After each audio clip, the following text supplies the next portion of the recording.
I've been debating on whether I should do this video or not. It's going to be a lot more emotional than most of my videos have been, and I apologize for that if that upsets you. 2 years ago today, I woke up next to my wife who had passed on in the night. So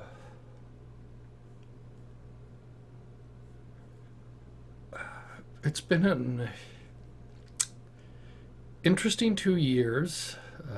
Not all good, not all bad. Um, a lot of time to think back on what it means to really be married. And I looked at the MGTOW stuff because of various things going on in my life, and I said, men going their own way. And I see how men have been shafted by the system and so on, and I have a lot of sympathy for that. I had a very blessed life, uh, very blessed marriage. We had an interesting marriage, shall we say. We met at the World Science Fiction Convention in New Orleans. And NOLACON, as it was called, is viewed as one of the worst science fiction conventions in history. The group that ran the convention really didn't do a good job. But for me, I have very fond memories of NOLACON because that's where I met Jane. And it's somewhat difficult to talk about her. We had some difficult times, don't get me wrong. We had some fun times, some interesting times. We could always talk. We could generally make each other laugh. We had a very interesting sense of humor. Jean had I have a dark sense of humor, and Jean had a dark sense of humor, and we got along quite well with regard to that. I was actually telling someone, I remember how I used to get her mad at me. She would get really, really mad because it was this ongoing joke that I had with her, and I said, I got married when I was 35, and I would joke and say, tell her, a marriage license is only good for 100 years. And she'd growl, and then I'd go and he says, so when I turn 135, I'm going to get rid of you and get two spry young 65-year-olds. Nobody lives to 130. Oh, she'd get so mad at me. And I remember that because we could joke about things like that. We used to watch a lot of movies together. She liked a lot of the really, really dark stuff. It's we would watch. I think there's the 100 scariest movie moments, and we'd watch that and laugh and go through and talk about the movies that we'd seen. And um, uh, I mean, it's like I have not seen the movie The Audition, but there's a clip of it in the 100 Scariest Movie Minutes, which is just truly, truly frightening. And we'd talk about the various films that we had seen. I went with Jane to, was it the 25th anniversary of Night of the Living Dead, I believe, which was filmed in the mall in Pittsburgh. We drove to Pittsburgh and went to that reunion, and I think I finally got rid of. They had dog food containers. It was dog food that was wrapped up in there, and there's barbecue sauce. But after 20 years, 25 years, they finally, I got rid of them because I didn't think they would be safe to keep around much longer when I moved here. It was a lot of fun. We had a lot of fun. We enjoyed a lot of things.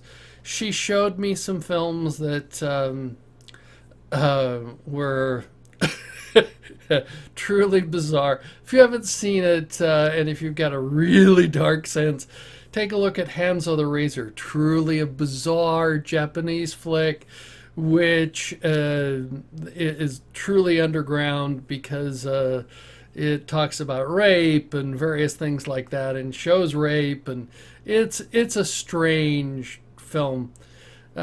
Jean enjoyed those types of things. We enjoy. She had a lot of various things. I remember there was for a long time she subscribed to Fangoria, and if you don't know what that was, and then it turned it turned sour. She got rid of that, but there was the line.